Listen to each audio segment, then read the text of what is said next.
so today we'll start our new chapter. Chapter number 1, tenses, present, past and future. तो देखो हमारे tense कितने types के होते हैं? 3 टाइप्स के. सबसे पहला present, second past and third is future. Present जो अभी चल रहा है, पास्ट जो हो चुका और फ्यूचर आने वाला. You have already learnt about the various tenses in your previous classes. Here we shall have a review of all those tenses. तो देखो अब तक हमने tenses पढ़े हैं, तो हम एक क्या करते हैं, overview ले लेते हैं. The tenses show the time of the action, state or possession expressed by the finite verb in a sentence. Basically, there are 3 tenses: present tense, past tense and the future tense. Each of these 3 tenses are of 4 kinds. देखो इनके भी क्या होता है, 4 types होते हैं: simple, continuous, perfect and perfect continuous tense. सबसे पहले हम पढ़ेंगे प्रेजेंट टेंस, यानी जो अभी का टाइम है. तो present tense is of 4 kind. ये भी देखो सारे सबके जो सब पॉइंट्स होंगे वो सेम होंगे. सबसे पहले हम पढ़ेंगे simple present tense.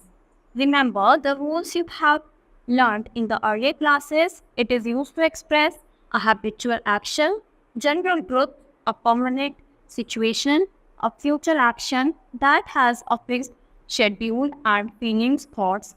For example, the earth moves around the sun. Agra is situated on the banks of the river Yamuna. Sujan plays football well. The farmers plow their fields. तो देखो क्या होता है, ये जो भी जनरल ट्रूथ होगा या फिर हैबिचुअल थिंग्स होती है, वही किस में आती है, सिंपल प्रेजेंट टेंस में. देखो अब कितने टाइप्स का होता है, पॉजिटिव, नेगेटिव और इंटेरोगेटिव. पॉजिटिव में जो नॉर्मल सेंटेंस है पॉजिटिव वे में, नेगेटिव उसमें नॉट लग जाता है, यानी नेगेटिव सेंटेंस नेगेटिव बन जाएगा नॉट लगते ही. और इंटेरोगेटिव जब हम किसी से क्वेश्चन पूछते हैं. देखो पॉजिटिव में आता है आई, वी, यू, दे, राइट. तो इनके साथ हम क्या करेंगे, राइट. और इसमें क्या लगा देंगे, डू नॉट राइट या फिर डोंट राइट. और इसमें क्या लगा देंगे, डू. देखो पॉजिटिव में राइट लगा दिया, जैसे I write, we write, you write. Negative में नॉट लग जाएगा, आई डू नॉट राइट या फिर we do not write, you do not write या फिर don't write.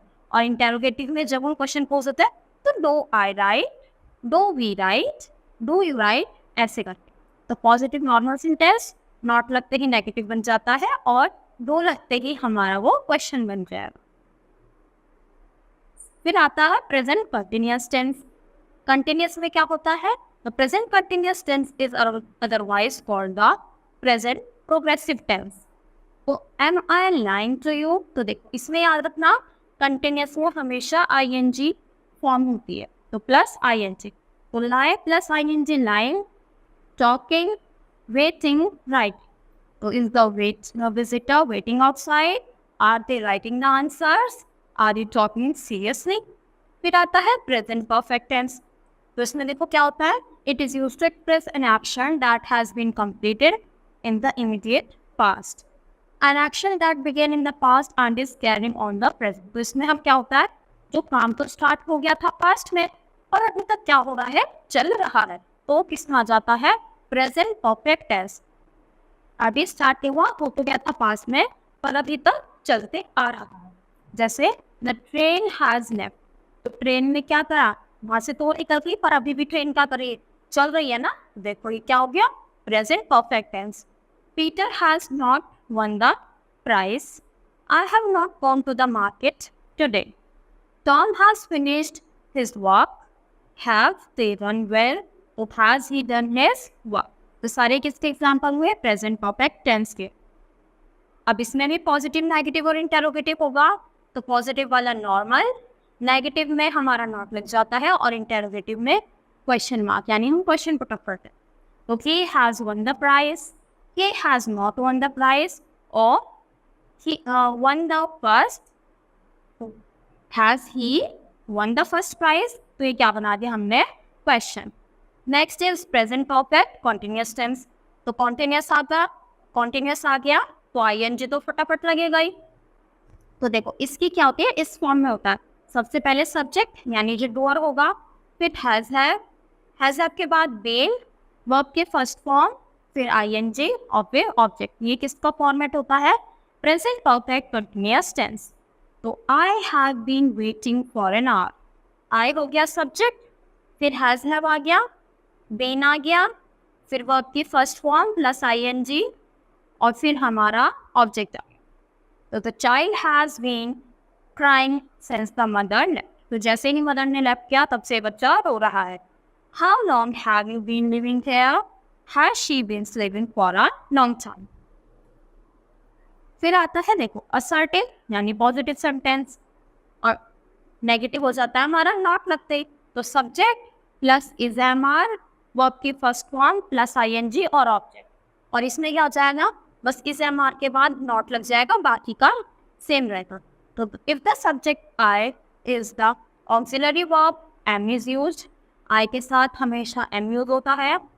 It is used with the third person, is हमेशा थर्ड पर्सन के साथ होगा और क्या होना चाहिए? Singular. If the subject is we you और in the third person plural are is used. तो वी यू या फिर प्लूरल के साथ क्या आएगा? आर आएगा और the ING form of the verb is used. और कौन सी फॉर्म यूज होगी? ING वाली।